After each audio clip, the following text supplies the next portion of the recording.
Hello everyone, this is Vikram Kulkarni working as a assistant professor in Mechanical Engineering Department in Deva Patil College of Engineering, Akodi. The purpose of making this video is for submission of week 4 week faculty development program named Environment and Sustainability.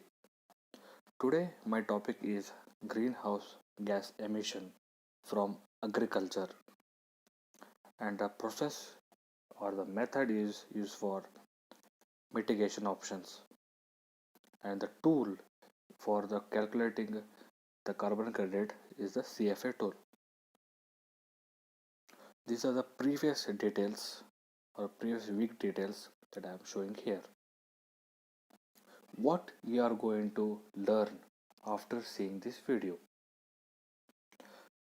the how much percentage of greenhouse gas emission is India producing every year.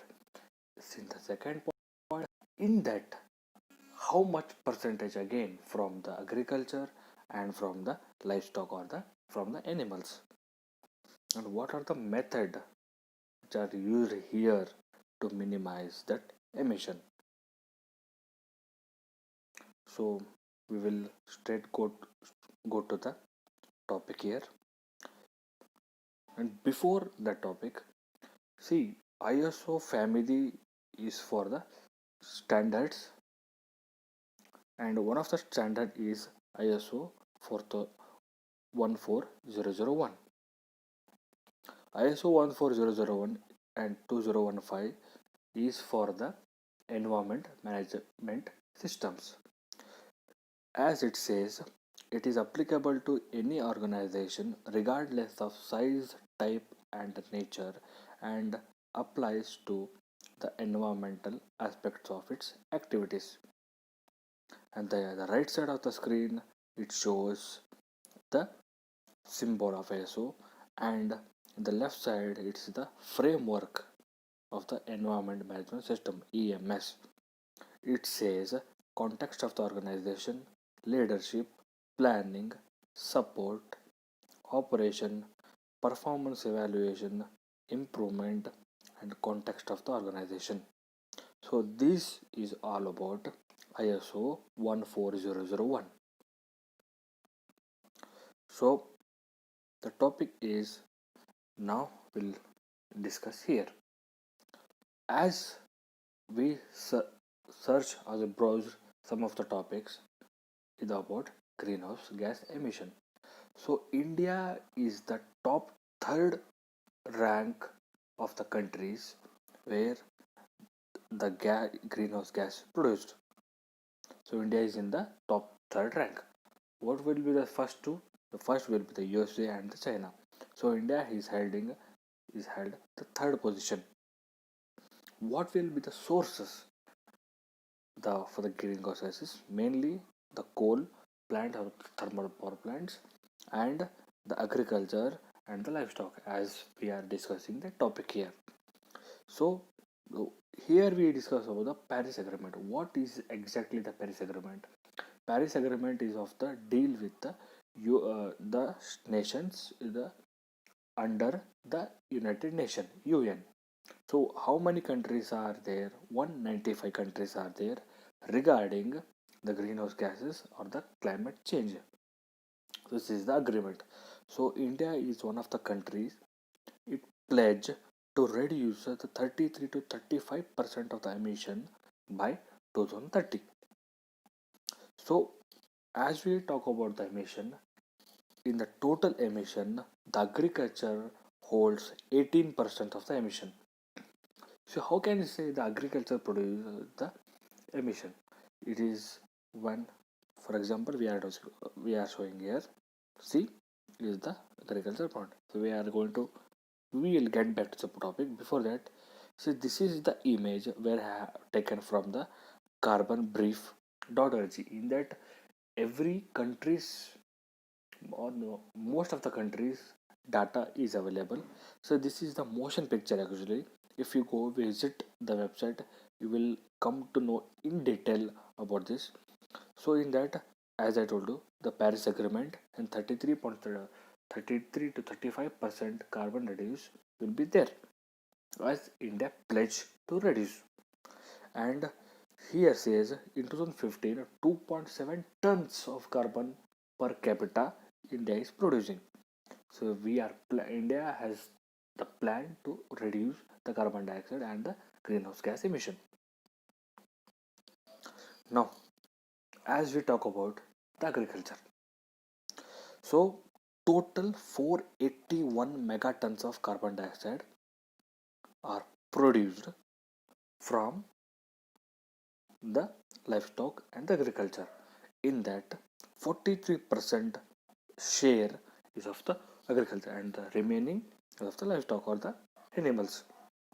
So we talk about the one of the example. It is called rice.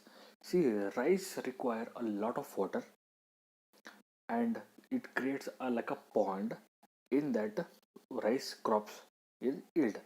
So the standstill water is the most favorite place, you can say that, for the methane producing bacteria,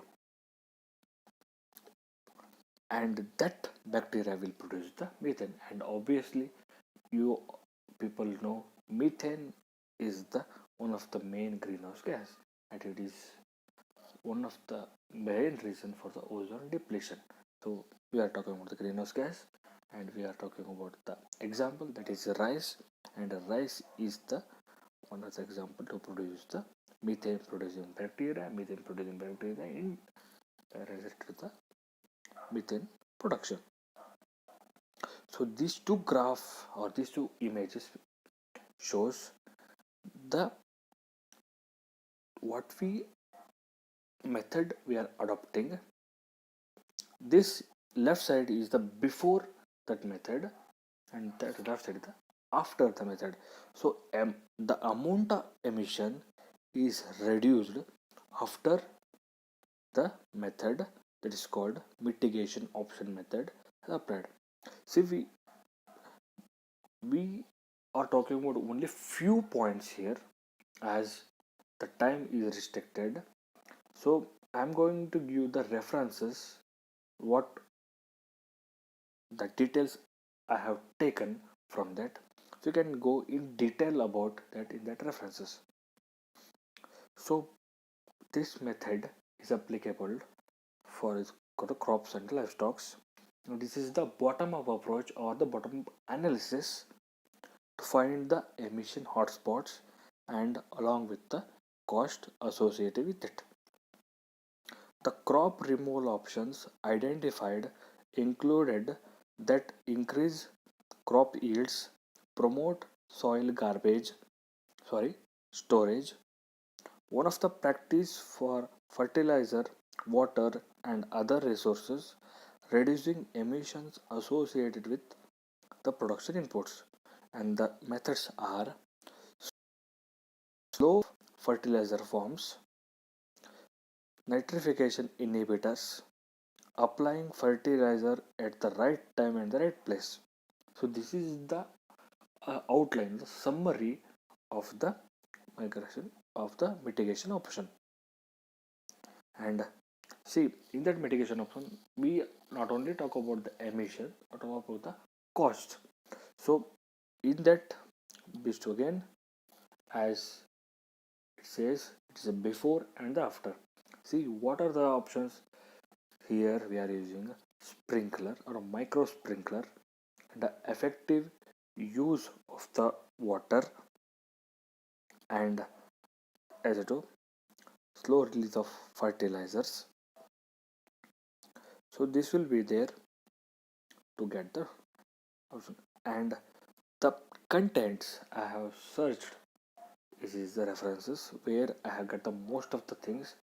And CFA tool is one of the tool, and we have to yet go through it properly.